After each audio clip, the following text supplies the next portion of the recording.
जान के साथ जैसे एक दोस्ती निभाई, और उस बेवकूफ ने, क्योंकि उसका दिमाग है नहीं अपना, उसका नेचर ही शायद लोगों को चीट करने का है और फ्रॉड करने का है। वरना एजाज जैसा एक साइकोपैथ जैसा वो है, he is screwed in the head. मुझे लगता है उसका स्क्रू ढीला है दिमाग में। देखो, निकी तंबोली ना एक बहुत ही इरिटेटिंग कैरेक्टर है, और उसको मैं यही पैगाम देना चाहूंगा कि तुम्हारी जो ये इरिटेटिंग हरकतें हैं ना, ये बहुत ज्यादा तुम्हारे साथ तुम्हें टिकने नहीं देंगी।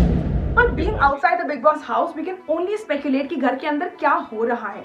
लेकिन घर की असली खबर हमको तब मिलती है जब घर से बाहर कोई निकलता है कंटेस्टेंट, या फिर कोई ऐसी उड़ती चिड़िया घर के अंदर चली जाती है और हमारे पास ले आती है कोई खास गर्मा गर्म गॉसिप। well, आज मेरे साथ इस फन चैट सेशन में जुड़ने वाले हैं निशांत सिंह मलखानी, जो कि रिसेंटली घर से हुए थे evict, and also will be answering a very important question. और वो सवाल ये है कि व्हाट इफ निशांत को मौका दिया जाए घर के अंदर वापस जाने का as a wild card as any contestant. तो आइए चलिए करते हैं स्वागत निशांत सिंह मलखानी का मेरे इस चैट सेशन में, और जानते हैं निशांत क्या कहने वाले हैं। Nishant, how are you? I'm good. How are you doing? Yeah. I am good. Firstly, welcome to Telly Chakkar. I don't know, I should say in a very chirpy manner, but welcome back. How does it feel? Yeah, it was a learning experience. मैंने मतलब life का school है मेरे लिए big boss. मैं वहाँ गया था ये सोच के कि दुनिया में बुरे लोग शायद नहीं होते हैं, हमें बुरे लगते हैं सिर्फ। बट वहाँ जाके मैंने देख लिया कि बुरे लोग भी होते हैं, जो बुरे ही होते हैं, उनके डीएनए में ही फ्रॉड होना, चीट करना लोगों को होता है। तो ये चीज़ मैंने सीख ली, और किसी पे भी कभी ब्लाइंड फेथ नहीं करूंगा आज के बाद, क्योंकि मैंने एक जान के साथ जैसे एक दोस्ती निभाई, एंड मोमेंट तक उसको मैं बचाने की कोशिश करता रहा। और उस बेवकूफ ने, क्योंकि उसका दिमाग है नहीं अपना, उसका नेचर ही शायद लोगों को चीट करने का है और फ्रॉड करने का है, तो एक लड़की के चक्कर में, लड़की की बातों में आके नहीं की, उसने मुझे ही रेड जोन में डाल दिया। तो आई थिंक उस इंसान का जिसका कोई खुद का कैरेक्टर नहीं है, उससे मैं उम्मीद भी कर रहा था, तो वो मेरी गलती है। आपको लगता है कि घर के अंदर आप होते और आप अपनी कप्तानी के बारे में बात करते, कैसे जान को बहला फुसला के आपके अगेंस्ट कर दिया गया, and had you been in the house the things would have been different for you? Things would have been different because मैं नहीं होता तो डेफिनेटली अभिनव होता, क्योंकि जान को प्रॉब्लम उससे थी। लेकिन मैंने जब ये नॉमिनेशन वाला प्रोसेस हो रहा था, स्टे एंड स्वैप वाला, मैंने वॉशरूम में रुबीना को बोला था, मैंने कहा अगर जान उस लेवल का चीट और धोखेबाज है, उस लेवल का बेवकूफ है, जो मुझे अब समझ में आ रहा है कि वो है, तो मेरा नाम लेगा। और वही हुआ। 5 मिनट के बाद बिग बॉस ने बाहर बुलाया, जान की बारी आई, और उसने निशांत को नॉमिनेट किया, जिसको वो भाई बोलता है अपना, जिसने मतलब एक मौका नहीं छोड़ा start to end to try and save this guy, कि ठीक है लोग इसका फायदा उठा रहे हैं, ये बेचारा बेवकूफ है, इनोसेंट है। और वो बिल्कुल बेवकूफ इनोसेंट नहीं है, वो एक नंबर का कैरेक्टरलेस, स्पाइनलेस, प्रिंसिपललेस इंसान है, जिसको दोस्ती या रिश्तों के मायने पता ही नहीं। वो अपनी माँ की कसमें झूठी खा लेगा जो इंसान, वो क्या किसी का दोस्त बनेगा। तो ये चीज मुझे समझ में आ गई थी, और ये मेरी अच्छाई थी जो मुझे भारी पड़ी उस घर के अंदर, क्योंकि मेरी क्लास, मेरी डिसेंसी मैं नहीं छोड़ सकता। My parents have taught me much better. तो मेरे डीएनए में है लोगों के साथ एक तमीज के साथ रहना, वो भले ही लड़ाई हो, झगड़ा हो, वही मैं कर रहा था वहाँ पे। लेकिन उस चीज का इन लोगों ने फायदा उठाया। इनको लगा कि यार ये चिल्लाता बहुत कम है, गालियां नहीं देता है, बात बात पे इशू नहीं बनाता है, छोटी छोटी चीजों पे चीप नहीं हो जाता है, बैकस्टैब नहीं करता, तो चलो इसको हम लोग पहले निकालते हैं, क्योंकि ये वीक टारगेट लगता है, क्योंकि इसको बेवकूफ बनाना इजी है। यही हुआ। ऑनेस्टली घर के बहुत रिजॉइस किया था कि ये निशांत फर्स्ट कैप्टन बने, लेकिन वहीं जब उनको पता चला कि निशांत कप्तानी से उनको हटा दिया गया है, उनकी कप्तानी रद्द कर दी गई है, वो बहुत ज्यादा डिसअपॉइंट हुए थे, और वो कह रहे थे कि जब निशांत बाहर आएंगे हम उनकी जुबानी सुनना चाहेंगे। तो आप क्या बताना चाहते हैं उनको? मैं ये बताना चाहता हूँ कि मेरे लिए घर का पहला कैप्टन बनना बहुत बड़ी अचीवमेंट थी, क्योंकि मुझे उस दिन रियलाइज हुआ कि मैंने कैसे भी तीसरे हफ्ते के अंदर इतने अच्छे एक रिलेशन, एक इतनी अच्छी अपनी इमेज बना ली कि पूरा घर कहीं ना कहीं चाहता है। क्योंकि मैंने सबके साथ नेगोशिएट किया था उस दिन टास्क के दौरान, सब लोग मेरे पास आए थे, मैंने सबसे बात की थी, और मुझे कॉमन कंसेंसस ये दिख रहा था कि हर एक इंसान ये चाहते हैं कि अगर मैं ना बनूं तो निशांत बने, जो कि मेरे लिए बहुत बड़ी अचीवमेंट थी। बट उसका फ्लिप साइड ये था कि कैप्टनसी, कप्तानी की जो रिस्पॉन्सिबिलिटीज होती हैं, वो मुझे थोड़ा बिग बॉस का नॉलेज कम था, कैप्टन की नॉलेज कम थी, तो मुझे पता नहीं था कि रूल्स क्या क्या होते हैं एज ए कैप्टन। मुझे ये लग रहा था कि जब मैं कैप्टन बनूंगा, जैसे क्योंकि हर एक चीज के लिए एक फाइल आती है, उसमें बिग बॉस के इंस्ट्रक्शंस होते हैं क्लियर, कोई भी कार्य हो, कोई भी टास्क हो, तो मुझे लगा था कैप्टनसी का भी एक आएगा मेरे पास, जो मुझे बताएगा, बिग बॉस मुझे कम्युनिकेट करेंगे कि भाई अब तुम कैप्टन हो, ये तुम्हारी ड्यूटीज हैं, ये तुम्हें निभानी है। और ये बात मैंने कैमरा पे भी, कैप्टन बनने के बाद जब निकी रेड जोन में चली गई थी एंड ऑल दैट, तो मैंने कैमरा में कई बार बोला कि मुझे आप प्लीज कन्फेशन रूम में बुलाइए, कहीं भी बुलाइए, बट मुझे समझाइए कि मेरी ड्यूटीज क्या है, क्योंकि मैं नहीं जानता हूँ। मैं पहली बार कैप्टन बना हूँ बिग बॉस के घर में। मैंने बहुत ज्यादा सीजन नहीं देखे हैं, मैंने कैप्टनसी वाले चीजें भी बहुत कम देखी हैं बिग बॉस में, मेरी नॉलेज लिमिटेड है। तो मुझे थोड़ी आप हेल्प कीजिए, मुझे बताइए कि what am I supposed to do. पर उन्होंने मुझे नहीं बताया, बिकॉज उनके हिसाब से शायद I should have known better पहले से। और अगले दिन इसी बात का फायदा उठा के निकी ने, जान ने मुझे इमोशनल बातों में घुसा के, राहुल के टॉपिक छेड़ के, नॉमिनेशन की बातें छेड़ के मेरे मुंह से कुछ ऐसी बातें निकलवा दी जिसकी वजह से मेरे हाथों रूल टूट गया एक बहुत बड़ा घर का। और छोटे मोटे रूल्स जो टूट रहे थे, सोना लोगों का, माइक ना पहनना, इंग्लिश में बात कर लेना, ये चीजें, क्योंकि जब सीनियर्स थे 2 हफ्ते, तो सीनियर्स ने कभी भी इस बात पे रिएक्ट नहीं किया था। मतलब वो हंस के टाल देते थे, अरे माइक नहीं पहना, अरे पहन लो यार, इंग्लिश में बात नहीं करना, मजाक चल रहा है, मतलब मजाक के सेंस में लेते थे। तो मैंने भी उन चीजों को फिर उसी तरह से सोचा कि शायद ये छोटी छोटी चीजें बिग बॉस आपके ऊपर कैप्टन के उस पे नहीं डालते हैं रिपोर्ट कार्ड में। ये शायद घर की नॉर्मल आम चीजें हैं कि जब भी कोई अगर माइक नहीं पहन रहा तो बिग बॉस की एक अनाउंसमेंट आ जाती है कि माइक पहन लीजिए अपना। तो ये मेरी फॉल्ट थी कि मुझे नॉलेज नहीं थी, और मेरी वजह से जब मेरी कैप्टनसी गई तो पूरे घर को नॉलेज हो गई कि क्या क्या क्या क्या रूल्स निशांत के नाम पे टूटे गए हैं। तो उसके बाद जो भी कैप्टन बना उसको पहले से ही पता था। तो मेरी कैप्टनसी बाकी लोगों की कैप्टनसी निभाने के काम आ गई, बाय अंडरस्टैंडिंग कि उनके क्या रूल्स हैं और क्या रेगुलेशंस हैं जो उनको नहीं तोड़ना।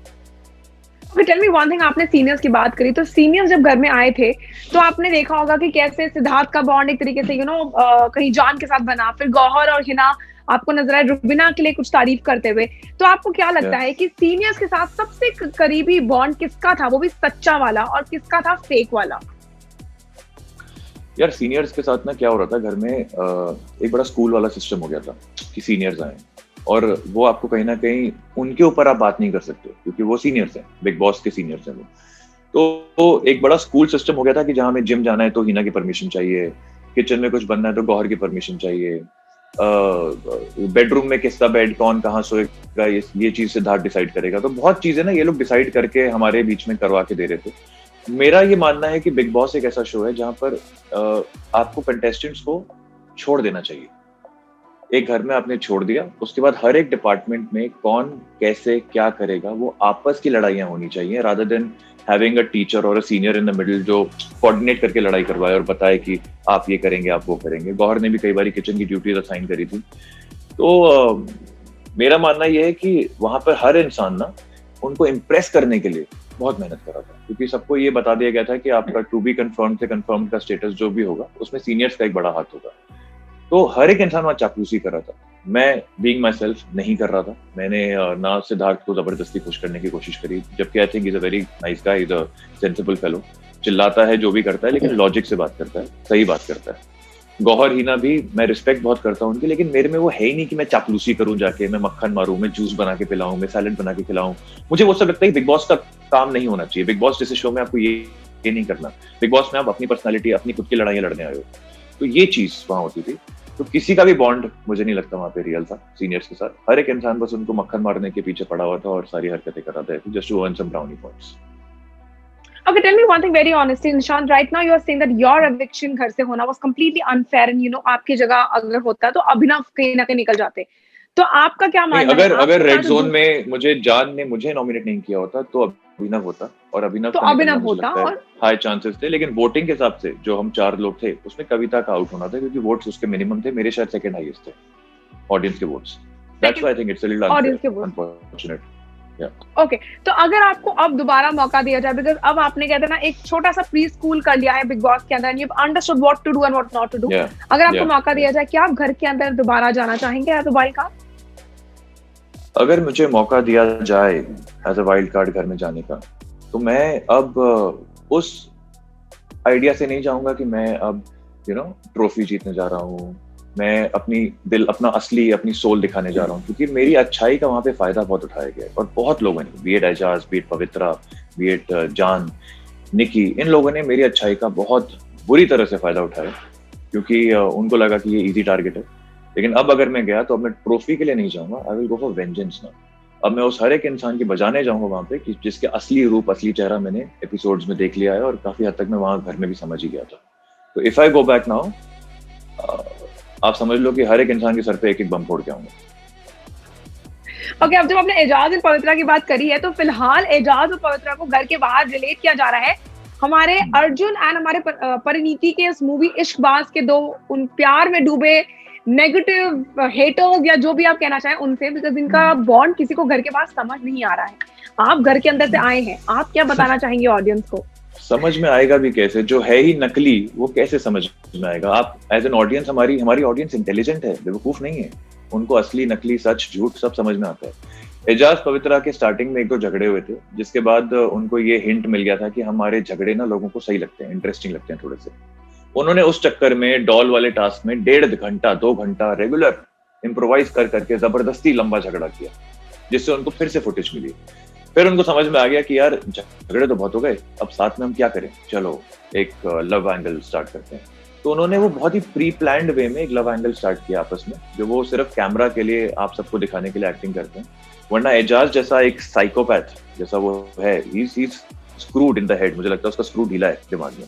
वो ऐसी बातें करता है कि एक बार मुझे कहता है, निशांत कभी कभी मुझे ना ऐसे विजन आता है, ख्याल आता है कि जैसे बिग बॉस के घर में सब लोग सो रहे हैं, मैं किसी के बेड पे जाके छाती पे बैठ के चाकू लेके गला काट दूं। ऐसा उसने मुझसे कहा है खुद। ऐसी थिंकिंग है उस आदमी की, ऐसी वो चीजें इमेजिन करता है। तो वैसा साइकोपैथ, और पवित्रा जैसी एक, क्या मैं लेडी भी नहीं बोलना चाहता हूँ because lady is a very respectful term, but Pavitra जैसी फीमेल जो एकदम सड़क छाप चौल टाइप बातें करती है, चिल्लाती है, बात बातें गाली और गंदी भाषा यूज करती है, ऐसे लोग मैंने जिंदगी में देखे नहीं। और जब देखे वहां जाके, तो ऐसे लोगों के साथ मैंने कभी डील भी नहीं किया। अब इन दोनों का आपस में जो पेयर है वो रियल लाइफ में इम्पॉसिबल है। वो मतलब एक वो किसी के भी नहीं है, तो एक दूसरे के क्या होंगे? वो एक नंबर के धोखेबाज, चीट्स, कैरेक्टरलेस पीपल है। उनका कोई स्टैंड नहीं है लाइफ में। वो सिर्फ फायदा देखते हैं 5 मिनट का, कि अभी फायदा हो रहा है तो चलो उसको मार दो, अच्छा अभी फायदा हो रहा है उसको बैकस्टैप कर दो। वो वैसे लोग हैं। तो उनका जो भी आप रिश्ता देख रहे हैं, it's all for the cameras. और ये बात इसलिए ऑडियंस को समझ में नहीं आ रही क्योंकि नकली है। Well, thank you so much, guys, for watching this fun chat segment with me, Vishakha Pandit, and that was Nishant Malkhani for you, host. आप हमारे साथ नीचे बने कमेंट सेक्शन में अपनी राय जरूर शेयर करिएगा कि आप क्या कहना चाहते हैं निशांत के जवाबों के बारे में, and also who are you supporting in the Big Boss का घर इस टाइम पे. Until then, stay tuned to Telly Chakkar for all the more updates for the Telly world.